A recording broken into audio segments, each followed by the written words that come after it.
Hey everybody, Lisa Duerre here, CTRL+ALT+DELETE, and OMG, do I have a guest for you today. I want to tell you a story, and then I'll tell you all about why today matters so much. The story is this, checking emails at midnight, waking up first thing, checking your phone, working on weekends, family being frustrated with you, you're never present, you put the phone down, blah, blah, blah. If you can relate to that, and you can relate to any component of it, whether it's working longer than you want to, feeling like it's not safe to take any downtime, thinking that it's never good enough, which is honestly, don't we know, the land of tech. The show today is for you because I have the most amazing guest and I've personally benefited from talking to her. She's no stranger to me. We've known each other for a few years now, but Lorraine LaPoint is here and she's going to help us with tangible, actionable things right now that you can do to get out of that stuck, never good enough, always on, and get grounded and centered back into your highest and best so you can innovate, you can be creative, you can rest, you can actually, be with your family when you want to and still get kick-ass results at work, be high performing, and be present for the moments that matter. So you can see right away how this plays together. And I'm so excited. So let me give you the formal introduction because, this is important. Lorraine has a lot to offer. But first, Lorraine, let me just say welcome. I'm so glad you're here. And let me tell them all about your wonderfulness, or as I say, your awesomeness.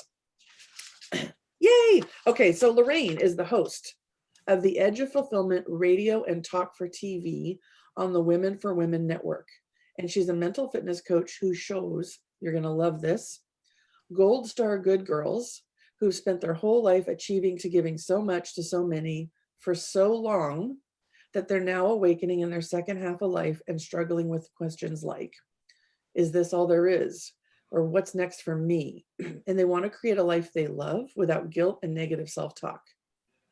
And I want to say this, if you're a man listening in, don't stop listening, okay? While Lorraine focuses on women, and we are women talking, you know women, you love women, you manage women, you lead women, perhaps a woman is leading you. Even though we have the gold star good girls, I'm here to tell you there are plenty of gold star good boys.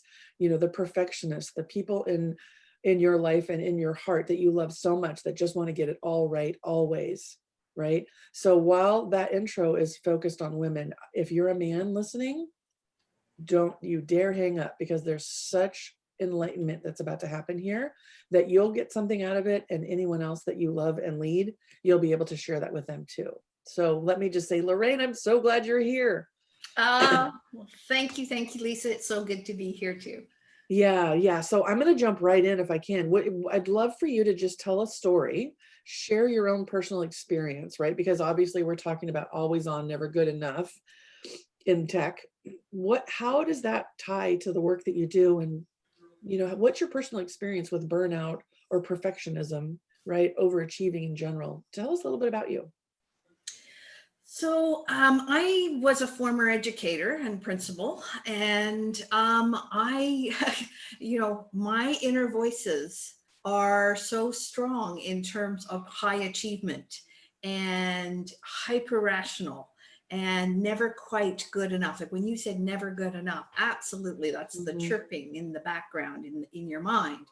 And I was just driven throughout my career to give more, more, more, more, more, not realizing at that point that if you don't have it in the tank to give, Mm-hmm. then you're really doing a disservice to everybody around you. And I actually burned out, what we call burned out, or years ago we would term burned out. And I went into a clinical depression. And that lasted about 3 years. And it took a lot of personal struggle to lift myself back to a point where I could start to really take a good look at my life and what were my choices that Mm-hmm. were driving me into that deep dark hole. And Oh, since that time, I have been exploring ways of enlightening, and I mean enlightening my life and those around me. So, for every challenge in our lives, there's good purpose, and that was has been a launch for me. It was a launching pad. So, oh, Yeah, I hope that, I, and as you mentioned, I mean, I tend to work with women, but we have gold star good boys out there too, who oh, are absolutely. Yeah. just as driven, just as, you know, focused on not good enough. hmm I really appreciate you sharing your story here. I think that the more we can normalize the conversation around mental health, perfectionism, one of my go-tos that led to burnout was hyperachiever, which I Mhm. think, in many ways, there is a component of perfectionism in there, and what's underneath it all is not good enough, right? Never good enough.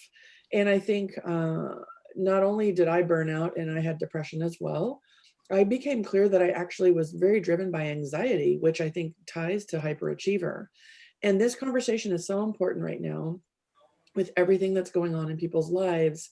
I think we just wanted to lean into this and go there, because if one person hears this and can benefit from it, imagine the ripple effect, right? And we talk about the oxygen mask, and I am so sick of the oxygen mask, right? As a working mom and executive in tech, putting my oxygen mask on, I never even thought was an option. Do you know what I mean? Like, I know they say you have to do it, but I was like, oh, I'm superwoman, I'll figure it out, right? I'll just keep. I have my go-to is I have capacity more than others, right? It cracks me up. I There's have a capacity. huge lie, right? It's a freaking lie. I'm Yeah. a beliefs coach as well. I do Uh-huh. clearing of beliefs. And Yeah. you'll notice that the word belief has the word lie Oh, I right in it. love it. Yes. And Oh, so uh-huh. there's a perfect lie. You've got the capacity. You're stronger than everyone else. You can do, It's and you such know, bullshit. and you Yes. know what? That is the legacy of being a good girl or a good boy. Yes. We It's were like a given, badge of honor. I would say it with pride. yeah. My husband would be like, I think you need to take a break. No, honey, my capacity is more than most. I'm just like, and I'm going to tell you something that got rewarded, that belief, that badge of honor, that entire experience as I grew my career. I was the one getting more projects. Now, listen, my boundaries were god awful. And I didn't have my daughter until I was 43. Yeah. So, who was I not to take on more and travel and be up all hours and whatever, right? Why not? Didn't have kids. My husband was working too. So I was like, yeah, go give everything you have to make this impact, right? That's those little voices inside, It's though. totally the That's little the voices. negativity I'm talking about. Exactly. They masquerade as friends, Oh, yes. but they Uh-huh. lie. They Like, do.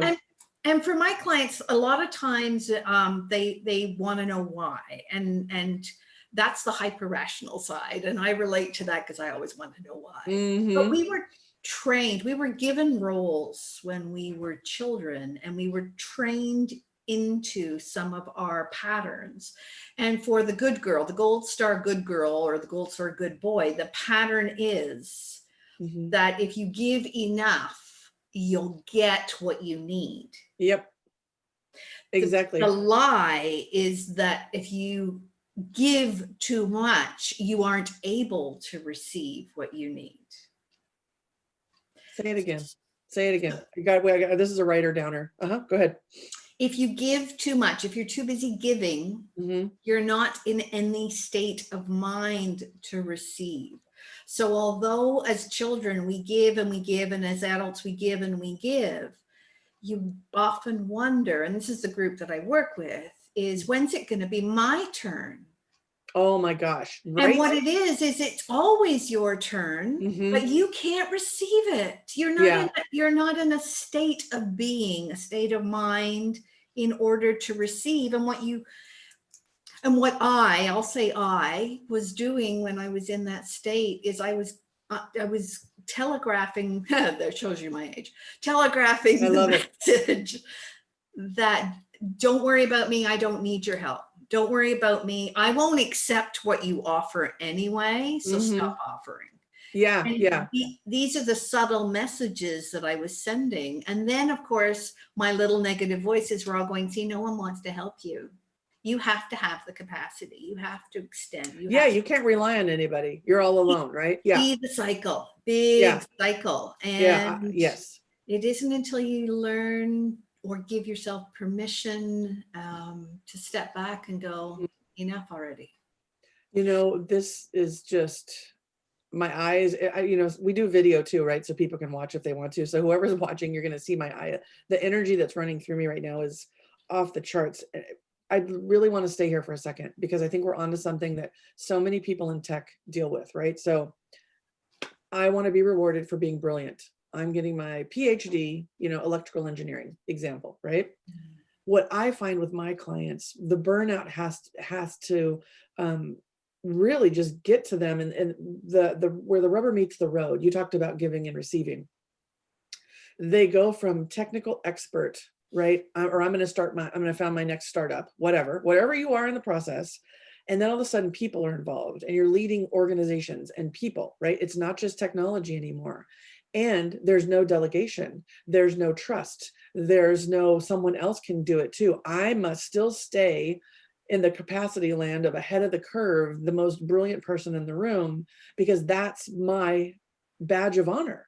And that's exhausting, right? And so the best leaders, the best CEOs, the best frontline people managers are those that get out of their own way and change their story around, I'm brilliant enough technically. Now I'm going to go get brilliant about people because I am about moving this organization forward, and it's not possible to just be me.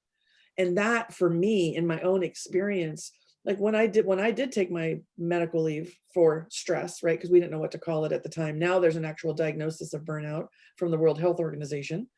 But at the time, my whole team rose. They all jumped in. They took on more. They got more value in their exchanges. They got more opportunity to feel good about their work.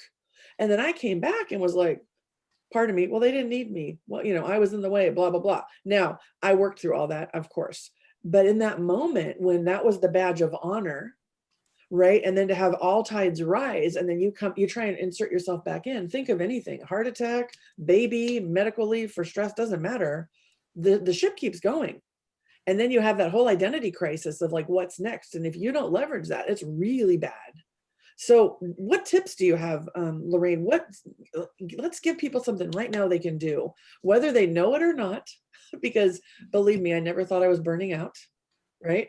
But what we're saying right now, if it's resonating with you, how can you catch yourself in this lie that we're calling a belief? What are your tips for people to get grounded in that? So catching yourself is actually easier than it sounds. Oh, this is good news. Anytime you feel uncomfortable, anytime you feel anything that's less than joyful, there's something underneath that's driving it. And that's when you want to give space. So what I suggest to my clients is this. Part of me is feeling, so let's say it's anxious. You mentioned anxiety. Mm-hmm. Part of me is feeling anxious. Now, when you actually say that to yourself, it gives you the space that it's not all of you. Yeah, beautiful. Yep. It's only part of you. Mm-hmm. And when we understand that we are not one being, we are a collection of parts, a collection of pieces based on our experiences and our past connections and everything else, we can realize that the things that we're feeling are temporary, but our feelings are actually there to inform us. So recognizing that part of you is feeling some way. And then if you have the courage to do it, say hello to that part. It sounds so great. funny. No, I love it so much. Say hello to that part. That part may have been trying to get your attention for years by being anxious, by generating these negative feelings. Say hello to it, because sometimes, holy moly, that part actually goes like, oh, are you talking to me? Like imagine a child locked in a room screaming for attention, and suddenly you open the door and you say hello. Yeah, I hear so many times, name it to tame it, right? It's what you're talking about. And when I think about folks in tech, right, who are writing this amazing code and rolling out just phenomenal game-changing products every day, it's all energy. Like we're really talking about energy, guys and gals, right? We're talking about energy. And one thing that I I knew when I was going for the bag of chips or the third Diet Coke or the sixth cup of coffee, right? That's energy. Where am I putting my energy, right? I never thought I was depleted energetically. I just thought I'm hungry or I'm tired and this is just the way of life, right? Because there is addiction in tech. People are addicted to, energy drinks. They're addicted to caffeine. They're addicted to prescription drugs. This happens because this is you're constantly on this treadmill. And I'm thinking about imagining, a CEO saying to themselves, well, hello, anxiety, right? They'd be like, what the hell? But it works. So I'm going to just take my glasses off for a second and tell you and put them back on now. And I'm going to look right here at everybody and say, don't discount what we're saying because it may not be something you've done before. This actually works. And Lorraine's point is something I had to embrace. It took me a long time to realize that a part of me was anxious, that it wasn't my whole being, and that's about moments that matter too. Thinking about, you can have joy and sorrow at the same time. You are a complex human being and there's lots of energy running through you. So I love this so much. And maybe you won't be at the beginning if you're going to take those 3 deep breaths we all talk about, right? It's not like, well, hello, anxiety, but it might be, I'm just feeling pressured or I'm feeling overwhelmed. And then you get to say, well, no. A part of me is feeling overwhelmed. A part of me is feeling really pressured. And just that part that Lorraine's talking about helps you regain control, right? It helps you get more centered to be aware instead of, my first business coach told me, you have language that is all encompassing and it's not healthy. Everything's broken. Everything needs to be fixed. And she would say, what's really broken? And I'm like, oh, well, what's really broken is our user paper submission application form, not the entire process. It puts it back into perspective. So can you say anything about that, Lorraine? Because I know language is so important. Say more about this. I want to just leverage the heck out of you. Yeah, well, I want to challenge your listeners, because the more resistance you feel to what we're saying, like, oh, don't be ridiculous, that's silly, that won't work. But the more you resist it, the more likely it is to be exactly what you haven't tried yet and where you won't let yourself go. So notice the resistance, because what we resist persists. We know that. We also know that what we resist intensifies. Kind of like doing physical exercises. The reason we create weights or we lift weights is to increase resistance. And that works the same way mentally and emotionally too. What you resist. The reason you go for that bag of chips or you need that 6 cup of coffee is not because you need chips or coffee. It's because you're avoiding the feelings associated with something that you need to finish. It's not about, it's about finishing these cycles of energy, as you say. All of our emotions, our thoughts run in cycles. And so I invite your listeners and our listeners that the more they think this is ridiculous, the more I love it. There's a challenge. The other thing is that some people can't do the talk voice in their head piece very well for some reason, whatever it was that they were suggested when they were little. Maybe it was like, big boys don't do that kind of thing, or that's ridiculous. You can actually connect to the same way, in the same way physically, by doing a few very simple things. And everyone talks about the breathing piece. Your breath is your key. So don't discount that. But for some, I know some of my clients, there's something that they do called a PQ rep, a positive intelligence rep. Which helps break, it's a pattern interrupt. It helps break what they're doing. And one of the ones that they love, and I love, is this one where you put your finger and your thumb together and you just focus until you can feel the ridges in both your finger and your thumb, and then go to your next finger. And then to your next. And after a while, you get there really quickly. You can feel it very quickly. But what that does, it takes you out of whatever the negativity is and into the moment where you can access a different part of your brain and give yourself the ability to create that space. Oh, so do the PQ rep, do that piece of it. And then part of me feels anxious. Part of me feels upset. Part of me's worried. You know, part of me's exhausted. Mm-hmm. You Yeah. know, and Yep. then just give yourself space to see what happens, see what comes to you, and have an open mind and have an open heart. Yeah, and I'm going to just play devil's advocate, right? Because full disclosure, I do PQ reps, so I know them. Okay, so I'm just going to let the audience know that. Yeah. I'm too busy, back-to-back meetings, everything. There's no time for this crap, right? And this is all just, I don't even have time for feelings, right? Which was my bag of chips and my sodas, my coffees too. Here's what I'm going to tell you: if you don't make time, time will make you. Like there's no way to avoid recognizing what your body's telling you. There's just not, right? And I know, I get it, been there, done that, but you can't tell me you can't be on a Zoom call or, presenting to the board or interviewing, three new candidates, and you can't be rubbing your finger together and no one will notice. You want to get grounded and centered. I know some people are like, oh, I don't want them to see me breathing. They're going to be like, what are you doing? Well, guess what? Drink a cup of water, drink just a sip of water, rub your fingers a couple times, and you'll notice those ridges. And it's game changer. Like, people want, the pill. Well, this is the pill, people. What Lorraine's telling you right now, it is the pill. And the thing that I think worried me so much before I really learned all this for myself was, it's going to take a long time, or what if I look weak, or like, what if people know I'm broken, or whatever, like all this bullshit I would feed myself. Like, instead of being human, right? I'm very robotic about getting it all done. The magic is actually in being human, because guess what? Even you doing this is going to show everyone on your team that it's okay to take a minute for themselves. You're going to be leading by example for a stronger, more resilient, and we all need that, workforce. So you are the person they are looking to for modeling the right behavior in times of stress and uncertainty, the VUCA world we're all in, right? So rub your fingers together and take a deep breath.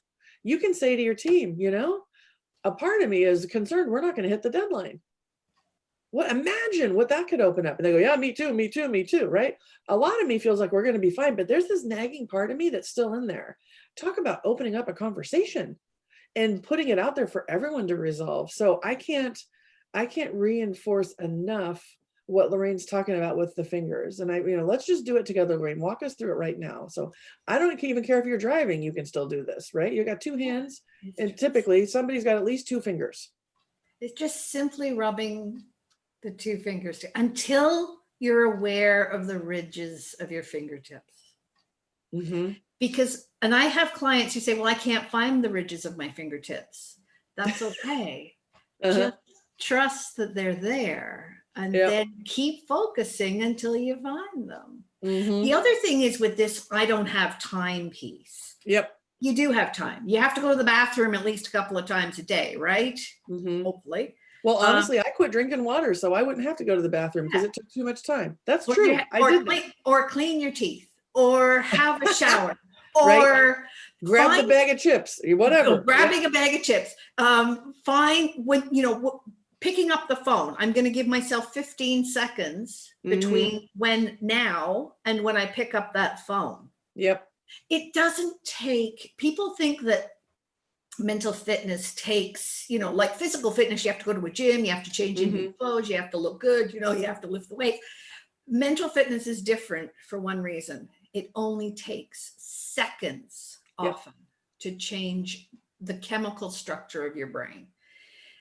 But like physical fitness, you have to do it consistently. You have to do it and be aware of it, and recognize its importance. And that's why people talk about breathing. I mean, breathing is one of our easiest things. I mean, I talked about the fingertips with a young guy the other day, and he says, I can tell you that you're used to talking to women because we don't do that in the bathroom.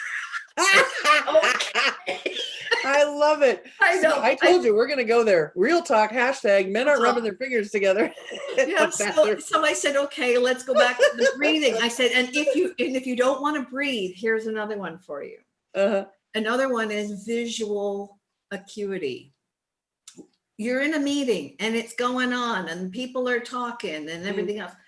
Focus in on looking for something you have never noticed before. Oh my gosh, totally. A person's color of their eyes, the shape of their face, the smile, like focus. And if you can't do that piece, then use your other sense, use your ears. Yep. Listen for the lisp or the sound of their voice. Yep. And find something you like or something important. And these are just really simple little things that you bring yourself back into the moment, because those who are anxious are living in the future and they anticipate terrible outcomes, which is what anxiety is. And those who are depressed are living in the past, wishing they could have changed things. Neither is helpful. I mean, there's times and places, but we have the moment. And so what we're talking about today takes you into the moment and gives you a fighting chance of actually living your life. Because like you said something just now, Lisa, that really triggered me. I mean, don't have time. Do you have time for cancer? I know. How about a heart attack? Yeah. How about any myriad of diseases or illnesses, the big C19? You have time for any of this stuff? Honestly, well, if you don't make time for the positive, this is the result. Your body will break down and you will be like, I was ill at the beginning of December. I ended up with, I don't know, some sort of stomach flu or something. And I spent 11 days on the couch. Now, if you had said to me in November, can you spend 11 days on the couch? Right? I mean, I know. No way, no how. Yeah. And as I was laying there, because I couldn't do much else, I suddenly realized my body has been talking to me. I'm tired. I ignored it. I was working till the wee hours of the morning and then getting up and going again. And I thought, my body's taken me out for 11 days. Yeah.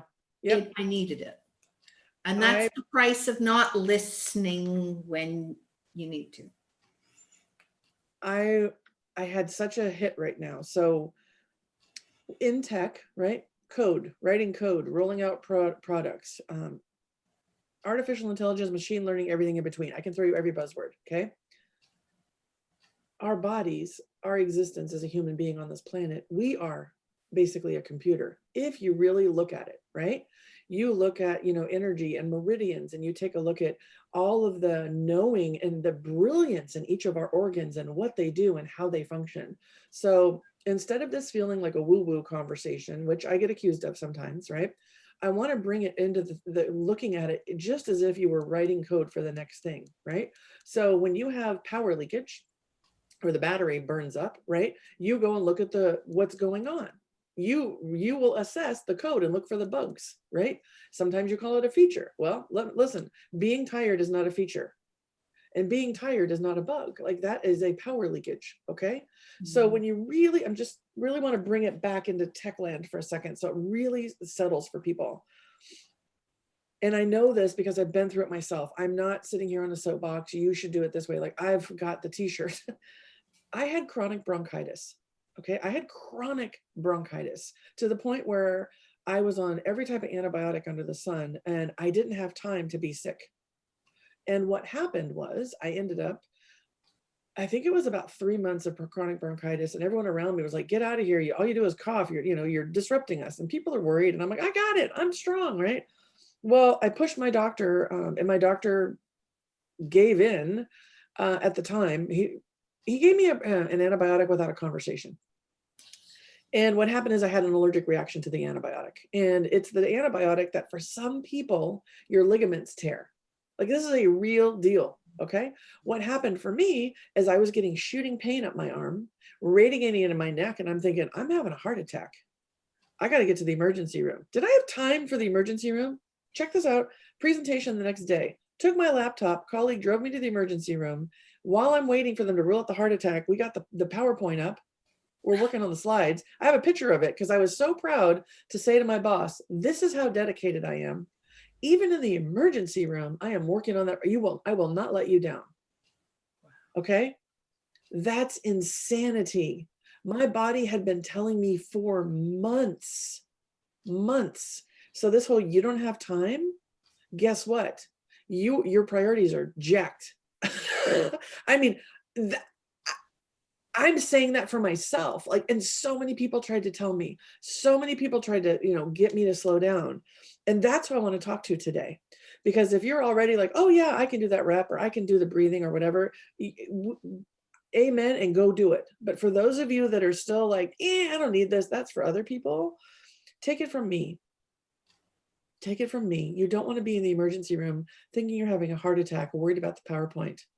You have to figure out how to structure your org and manage your time and delegate and have a backup plan so that you are not like me, who was everything rests on me.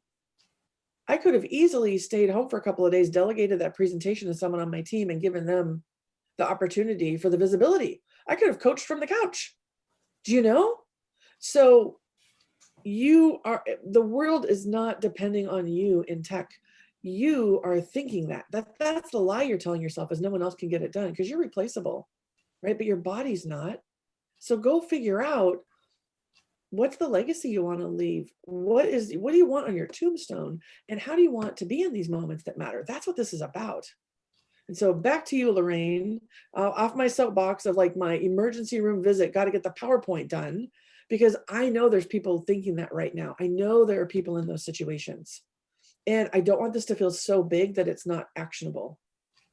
Well, Right. So yeah, keep going. Talk to me. two things came to mind as you were speaking, and I love your soapbox, by the way. Oh, I'm on a mission. Like, I don't want anybody else to go through this. Yeah, two things came to mind. People say people aren't like computers. Well, who designed the computers? I know. Computers are designed based on how we function. Yes. So is that a surprise? Like, who created the damn things? I mean, I just had to smile when I heard that. I love it. The other thing is, when I was a principal and I was running a school, and it was a very high needs school, and I had 50,000 things going on at the same time, and everybody depending on me. I actually ended up not being well at school, and I ended up in the hospital, and within 24 hours, I was replaced in that school. That's how important I was. Now, did the person do all the things that I did? No. Did the school continue to function? Yes. And as you pointed out, did my staff have an opportunity to step up and shine? Absolutely. I was out for almost 2 weeks. And when I got back, some of the things that were implemented were absolutely amazing. I would never have thought about it. And there were a couple of things that they had tried that didn't work out so well. But from those experiences, we learned how to improve. So, and was I not important? No. The staff were very happy that I was back, and so were the kids. But that's how easily you can be replaced. Absolutely. So, yes. The only place you can't be easily replaced is your family. You can't be replaced. There's no mom that can replace you. There's no dad that can replace you. The end of your life, your boss, your coworkers are all going to say, oh, he was such a great guy, or she was such a great girl, on to the next. I know. But your family won't. So really, I'm offering an opportunity here. Number one, you are your priority. And if you're at the bottom of your list, you're in the wrong place. And number two, your family is your priority, because there's not another you. So it's your choice. Like, I mean, we put so much into our work to get recognition, but are you able to receive that recognition? Yes, let's go there. We're going right there, my friend. I almost called you Toots, and my grandmother's with me right now. Come on, Toots. I love my grandmother. I love that. I see you upstairs. Oh, so much. Yeah, she said Toots. And that's when I say Toots, I'm like in the powerful female space right now, right? Yeah. So receive. So when we give, the ideal model, I offer a model to my clients that talks about our mental health, me, what I do, what I give, and what I receive. And the people I work with are the gold star good girls, or good boys.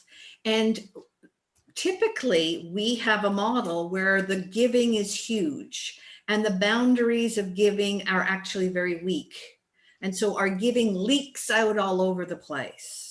We jump every time someone asks us to do a favor for them. We see every opportunity to give. But when you look at the model, what we don't have is we have solid brick walls around our receiving. And that's what we most want to feed who we are, is to be able to receive. So, you know, I build the walls around the giving, or not the walls. I say walls or boundaries, but I think of myself as a cell, you know, semi-permeable boundary. I let in what I choose to, and I let out what I choose to. And then I can then open myself up to receiving, because it's in the receiving that our battery gets regenerated. So you're talking about coding. I mean, you need input. Absolutely. If it's all output, eventually, you know, you're useless. You need input. Yeah. So when let's think about this. So I'm senior vice president of sales, right? Go, driven. And I work with these people all the time, right? So this is almost a leading question. Only as good as the next sale, only as good as the quota at the time. How does someone in that kind of leadership role demonstrate and model receiving? So the first question I ask is, who told you? Who made that rule? You're only so good as. Who made the rule? Say more. Because there's the lie in the belief. You've set your identity on something that you don't control. You don't know when the next sale is coming. You can't make people buy. And the fact that they buy something or that you've sold something really is not a reflection on you. It's a reflection on them and what they need. Right? Damn, that's like a mic drop. Yeah. When you're selling something, it's not about whether they're buying you. They are buying you, but they're buying based on what they need. So it's about them. Yes. And that's honestly the sales leaders I work with. We're constantly focusing on, you know, service, right? Value add, trusted advisor, long-term relationships. And I think where they get stuck, and this is what I see in coaching them myself too, I haven't ever looked at it the way you just said it, but I think I'm getting a nugget here that's going to be helpful in some of the conversations I have. And that is, the decision to purchase or not is not a reflection of your worth. It's not even about you. And that in itself can take some of that anxiety down around only as good as the next sale, right? Really, if you take the time and you're really strategic about your potential customer base and your approach with each one of these and bring your best self forward, receiving might look like reassigning a territory, renegotiating a deadline, bundling a different service or package where you do have control over what gets offered. Not necessarily, well, damn, we didn't make the number. You know, what are you doing on the runway up to that? And then how creative are you being in that space where you do have control? Because the receiving, being creative, I think is an act of receiving, because you're actually being more innovative and creative and not just stuck in output only. Yeah. And I'm not even sure if I'm making sense right now. So I'm going to shut up and just let you take that because it's your world. But that's what showed up for me when you were talking. No, you got it. I mean, okay.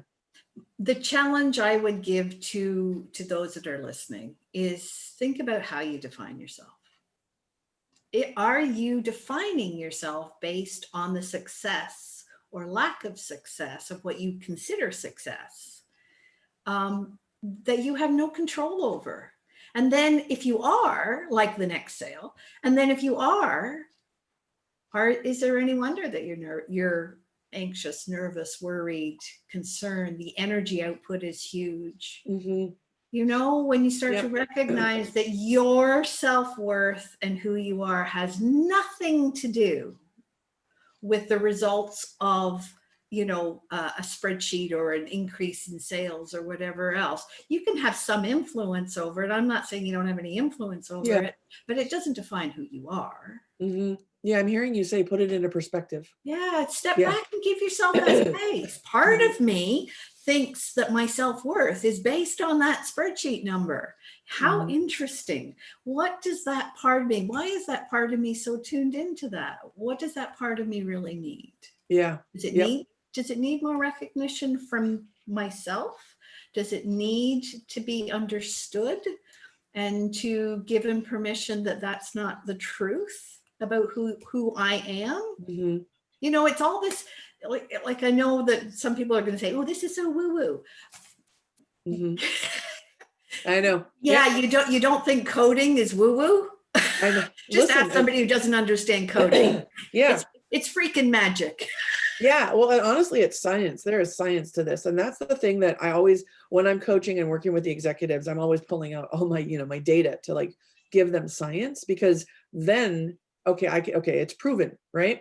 So there's so much here. We're not even going to like roll up. Maybe in the show notes, I can put some statistics for people, right? But when you just think about your brain and how it works, and you think about how you were raised and what messages you got, and you think about generational messages that get brought forward, right? And then you think about, why did you get into tech in the first place? Like, what feeling were you chasing? Because I am of the belief that your goals are based on feelings you're looking for, right? So if your goal is to have your startup, what is that going to feel like when you do it?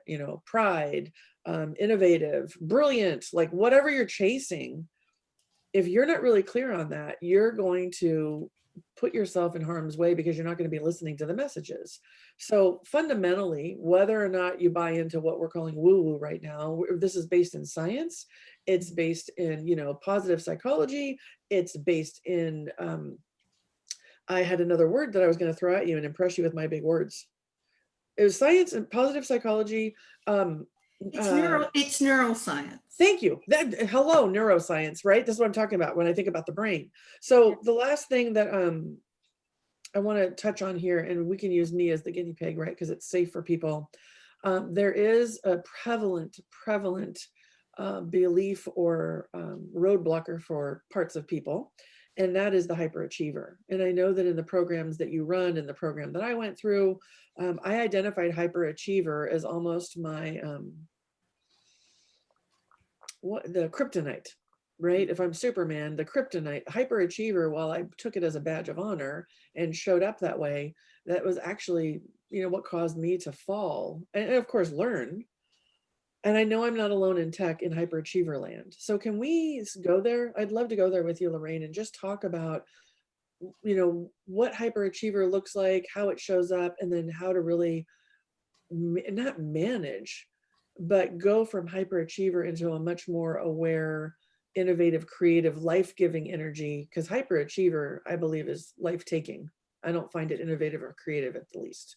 Yeah, and I can share that my profile, and it's called a saboteur assessment through positive intelligence, but my profile is actually something called restlessness mixed with hyperachiever. Okay. So hyperachiever is the part of you that is driven to do more, better, higher, faster. It's that if I'm the best, I will be noticed and people will love me. Yep. And that's what I'm talking about, having no boundaries and not being able to receive, because people might love you anyway, and they will love you anyway, but you can't receive it. So you have to feel like you have to do more and more and more. That's your hyperachiever. And then restless is the part that is the highly distractible piece. So eat a bag of chips, you'll feel better. Drink another coffee, have another Red Bull, you'll have more energy. The restlessness is what the just high distractibility. The people say, oh, I've got ADHD. No, you don't. You have a hyper restless part. That's the part that keeps you moving from one thing to another, to another, to another, and never finding rest. Restlessness. Yeah. Finding the rest that will be able to give you a breath, give you the space, give you the clarity that you're seeking to know the best next step.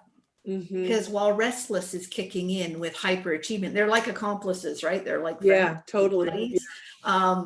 While it's kicking in with hyperachievement, you don't know what the next best step is. You think you do, and you jump to it, you jump and you jump and you jump, but you really haven't given yourself any time and space to consider.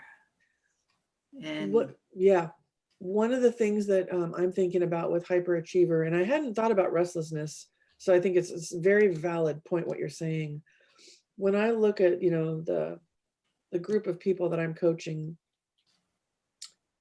they all care. They're good people. They are really freaking brilliant.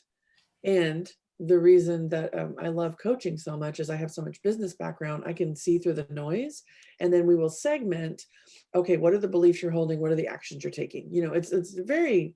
I'm not a therapist. Like, I'm not here to look at your family of origin stuff, right? But I am here to look at how you can get high performance. And then usually the leader is the key, right? It's how you show up and how you manage yourself so others can see what's expected, right? It's all the unspoken things. Hyperachiever, I think, is really easy to take advantage of. And when I look at people who get promoted and people who take on more and people who grow their career fast, I do see a pull through of hyperachiever. And I also know that hyperachievers love other hyperachievers. And so when they're hiring and they're looking at org structures and all that, it's like, oh, how many hyperachievers can I find? They're never talking like this, right? A players, they're called A players, right? How many of those can we put on this team so we can really make it happen? And when you surround hyperachievers, there's like group think, group dynamic, group everything. It's kind of out of this world when you watch it. And I see amazing things happen in the beginning. And then over time, people are like, well, why did that business unit not make their number? And why is this product failing all of a sudden? They were so great. Well, when you're in hyperachiever land, it's not sustainable. yeah. And so one of the things I would love to know is, even if you're not going to call yourself hyperachiever, you're just, an A player, which is what they call themselves, or high potential.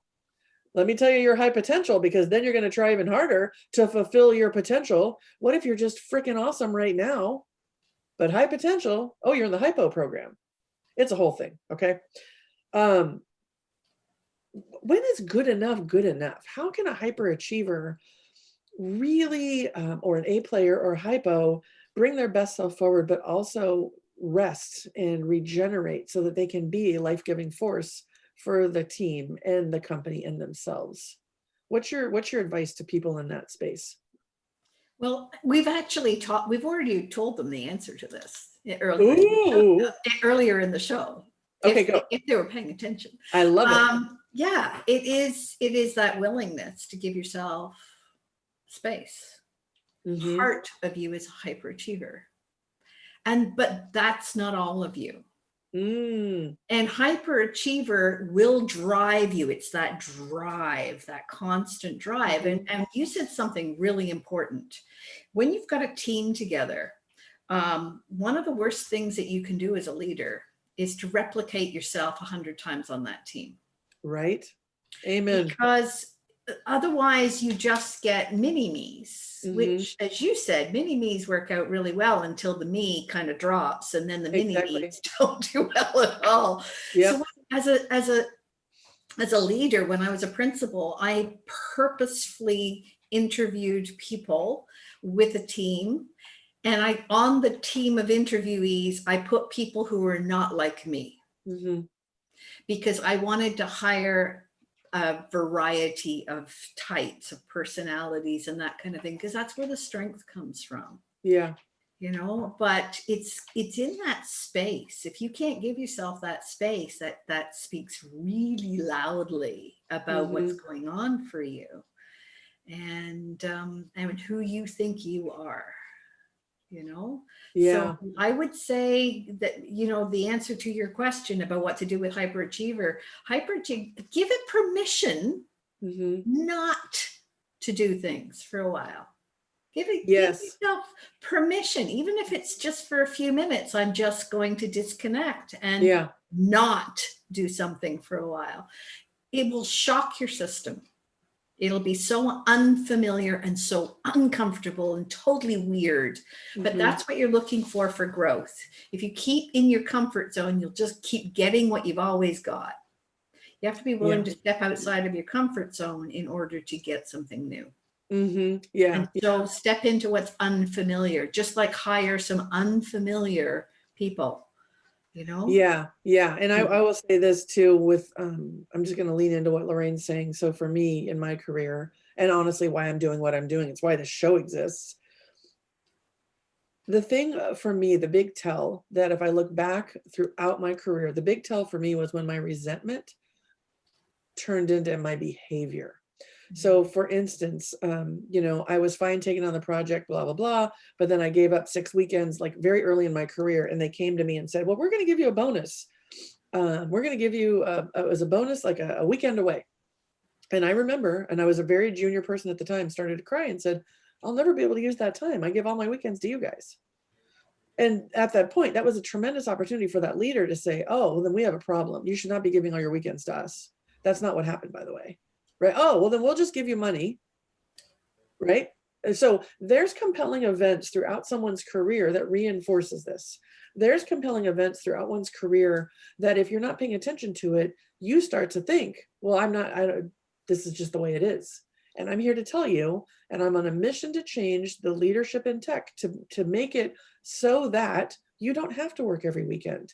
You can have a flexible environment. You can be innovative and life-giving to what's going on and rest. And I know that this is an uphill battle, and I'm so grateful for our time today, Lorraine. And I just want to say resentment, I'm going to say it 7 times, is a tell. Anger and resentment. You know, if you've got road rage and you're pissed off and here's another freaking meeting I got to go to and it's a waste of my time. Why are you going to that meeting? You know, like you have way more control than you're allowing yourself. And the boundaries have been so blurred that resentment shows up. And that's a tell. So if there's nothing else I can say today, when we've said so much, when a part of you feels resentment, take your 3 deep breaths, put your fingers up, go find the ridges, and then think about what part am I contributing to this? Because all you can control is you. That's all you can control. Your choices, how you show up, your behavior. And I'm so grateful for this conversation today, Lorraine. It is so needed. And I want to just give a shout out to principals everywhere and teachers everywhere and parents who are trying to navigate parenting and working, leaders who are trying to come up with the next best whatever, right? We're all in this together, but the pull through for all of us is humanity. We are all human beings on this planet with, as far as I know, one go around right now, right? This is your life right now. I mean, listen, I can get into a whole esoteric thing because I got all kinds of beliefs, but for what we know right now, today is the day you have. Today is the day you have. So how can you be your best today and make sure you're taking care of yourself and you don't have the power leakage? If you're trying to prevent that in your codes and your products, make sure you're preventing that in yourself. Manage that. And so Lorraine, let me ask you this, because that's like a deep thing. I want to lift it up a bit. I'm also building a playlist. So one of the things I want to give people is, just like you talked about the 5 senses, right? One of the things I know is music and movement can really help when you're feeling that way. So you do your 3, you find your ridges, and then maybe you shake it off, right? Or whatever. But oh my gosh, tell me a song that's Lorraine's go-to that helps you elevate and get out of your own funk when you're like, oh crap, a part of me is resentful. A part of me is given too much. A part of me, like, how do you, from a musical standpoint, help yourself? Well, I solved that problem because my partner is also a DJ. So you're just like, hit it, babe. So I say, honey, go find me one of those songs I like. I love it. That's brilliant. But the one that is a go-to for me is that song, The Stray Cats. Yeah. It's got a really good little bouncy tune. I can see you going, right? And yes. and I love The Stray Cats. So I love this so much. Yeah. And Thank you. That would be mine. Yeah, I But love it. I love it. I love it. And you guys just watching Lorraine. So for those of you listening, Lorraine started bebopping. She started, her shoulders were moving, her head was going, her hands were all I up. have to do is think about it. Exactly. And that's my point. So that's my point. I bet everybody right now either has stray cats in their head or something similar, because when you're here, we're talking about some deep stuff. We're talking about mental fitness, people. You got to figure out how to get back into your body. And one way I know for sure is music. One way I know for sure. So visualize that, move your shoulders. You know, I start all my Zoom meetings, I have people shake their hands, right? Just get back in your body. I love this so much. And so Lorraine, how can people, if they want to know more, I mean, you do so much. How can people find you, and what's the easiest way for them to, you know, get some more of your awesomeness? They can find me at lorrainelapoint.ca. Okay. Because I'm Canadian. Yep. And the other way they can find me if they want mental fitness is lorraine.gives/mental fitness. And it gives you a bit Lorraine.gives forward / mental slash fitness. mental fitness. Okay. And that gives a little bit more information. It gives them an opportunity. They can reach out and talk to me. They can, Awesome. Yeah. And how about your show? Because I know you host a show. So let's talk about oh, that. I yeah. know, right? I almost forgot about my show. It's So because my it's just show, in you. Yeah. yeah, thank you for reminding me. My Of show is course. called Midlife Awakening at the Edge of Fulfillment. It's on every Friday, 10 a.m. Eastern Time Okay. on the Women for Women Network. That's w4wn.com. But the easiest way to access the show is actually just go to my business page on Facebook, which is Head Heart Synergy. Because Okay. that's what I believe that we all need is some Yep. head heart synergy. And I always broadcast live on there. So if 10 a.m. Eastern Time is not convenient for you, you can pick up the show anytime you like Oh, that's at Head awesome. Heart Synergy. Yeah. And you know, it's But so funny. Head heart synergy, because I believe I always say head and heart alignment. We are saying the perfect. same thing, right? We're saying, Exactly. hello, people, the same thing. And I Amen. believe the key to humanity elevating itself through business is unlocking heads and hearts. Yeah. Well, that's We got why to. We have that's to. exactly why I called my business Head Heart Synergy. Yep. When your head is aligned with your heart, your life is synergistic. It Oh, flows with grace love and it. ease. And how many of us don't want grace Mhm. and ease in our life? Yeah. You So know? we'll just summarize this, and we've talked about a lot. If I were to take my key takeaways, number one is there is a process to build your mental fitness, and it Absolutely. doesn't require going to a gym. You can do it wherever you are. There are things you can do right now to help yourself, whether it's drink the water, take the breaths, rub your fingers together, focus on something new, you know, be present in that moment to get out of the part of you that's feeling anxious, overwhelmed, resentful, maxed out, whatever. I also heard loud and clear that looking at ourselves through the lens of multifaceted, really taking a look at the fact that we are humans in this experience, and that if we have this all or nothing thinking that I used to suffer from, there's a tell in that. And I think fundamentally the pull through for me, and I'll have you add if I missed anything, so I want to make sure we have it. The pull through for me is that you have one life, and your body, excuse me, your body is telling you something. And the faster you learn to listen to your body, the more innovative, more creative, more productive, more joyful, more connected you will be. And the more you ignore that, the opposite is what's down the pipeline for you. And it's really about a choice of really paying attention, right? And we all have the same amount of time in the day. That's the other thing, the great equalizer. Yeah, that's a beautiful Yeah. summary, Lisa. And the only thing I would say to those who are more cerebral, more rational Yeah. among us, if all of that stuff is too much for you, ask yourself one simple question and ask it often. Who made that rule? I love it. Who made that rule? Who made that rule? I have to go to this rotten meeting. I have to sit. Who made that rule? Yep. I You are love it. totally in control. Even if you don't believe it, you are Yeah. totally in control of every moment of your life. You are at choice. Who made that rule? Mm. I'm just going to leave it there. Mic drop. Thank you so much, Lorraine. It's just been such a joy having you. And you guys check her out. Go to her Facebook page, Head Heart Synergy. Check out lorraine.gives / Did I get it right? Lorraine.gibbs/mental-fitness. Mental fitness. Yep. Yeah. Yeah. Or- And LorraineLaPoint.ca. Correct? So, Yeah. yeah. Yeah. Check her out, you guys. You won't be disappointed. Lorraine's amazing. Thank you for making the time, Lorraine. It's an honor to know you and share our time together. It means a lot. And I'm really grateful for our time today. Thank you so much. Thank you so much for having me and making this available, Lisa. And I just love the work that you do. You are so inspiring. Oh, as are you, my friend. This is a love fest, people. Make sure you surround yourself with people that make you think and feel. And Lorraine does both. Yeah. All right, everybody, take good care. Those moments matter. Make it happen.